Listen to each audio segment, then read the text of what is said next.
Eyebrows darken ചെയ്യണതും വളരെ എളുപ്പമാണ്. ആദ്യം നമ്മൾ ഒന്ന് ഐബ്രോസ് ഒന്ന് താഴ്ത്തി വെക്കുക. താഴ്ത്തി വെച്ചതിന് ശേഷം ഒരു ഔട്ടർ ലൈൻ കൊടുക്കുക. ഔട്ടർ ലൈൻ കൊടുത്തതിന് ശേഷം നമ്മളൊന്ന് അകത്ത് ഫില്ല് ചെയ്യുക. ഇത്രയേ ഉള്ളൂ.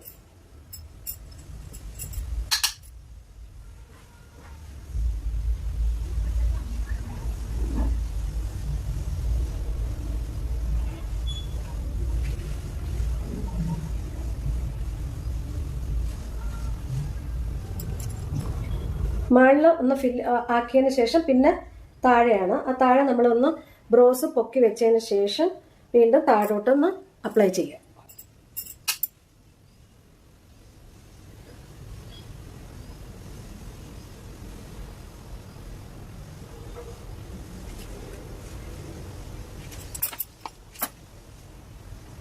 ഇപ്പൊ കണ്ടോ ഐബ്രോസ് ഡാർക്കൻ ചെയ്ത